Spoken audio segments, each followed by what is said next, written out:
সূরা বুরুজ। প্রথমে যদি আসি আমরা বুরুজ অর্থ কি? বুরুজের অর্থ হচ্ছে নক্ষত্ররাজি।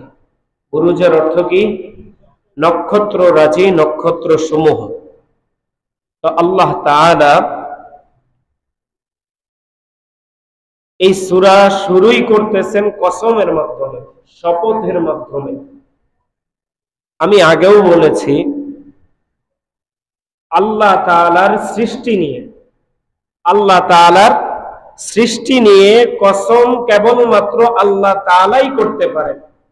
কোন বান্দার এই অধিকার নাই আল্লাহর কোন সৃষ্টি নিয়ে সে কসম করবে। বান্দা যদি কসম করতে চায় তাহলে একমাত্র কসম করবে কার নামে? আওয়াজ করে বলেন না, কার নামে?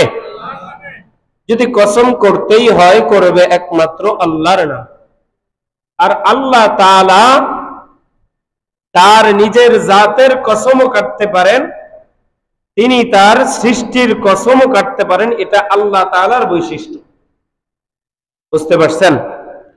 যেমনটি আল্লাহ তাআলা এই সূরার শুরুটাই করলেন কসম দিয়ে। আল্লাহ তাআলা বলতেছেন বিসমিল্লাহির রহমানির রহিম ওয়াস-সামাই যাতিল বুরুজ। আল্লাহ তাআলা কসম করতেছেন নক্ষত্র সমূহ, নক্ষত্র রাজিওয়ালা আসমানের কসম, নক্ষত্র বিশিষ্ট আসমানের কসম। প্রথম কসম কাটলেন কি দিয়ে? নক্ষত্র বিশিষ্ট আসমানের কসম। দ্বিতীয় নম্বর কসম ওয়াল ইয়াউমিল মাউউদ।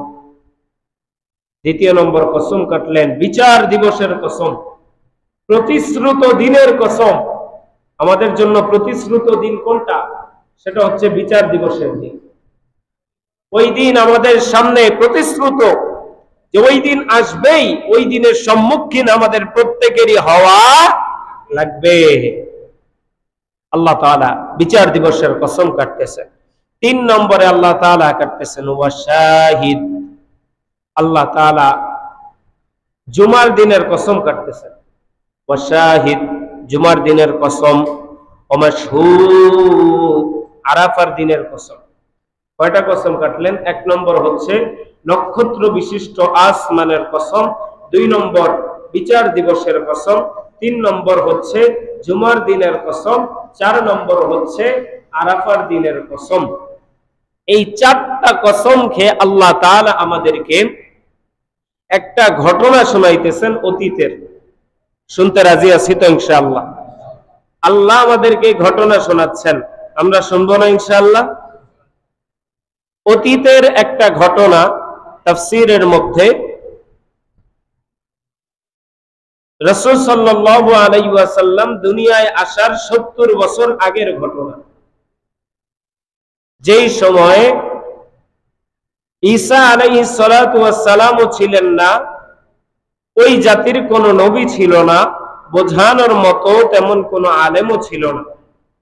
যেই আলেমগণ ছিল তারা অলরেডি কাফেরদের সাথে তারা বিভিন্ন টাকার মাধ্যমে বিক্রি হয়ে গেছে। তারা তাদের কিতাবকে বিকৃত করে ফেলেছে।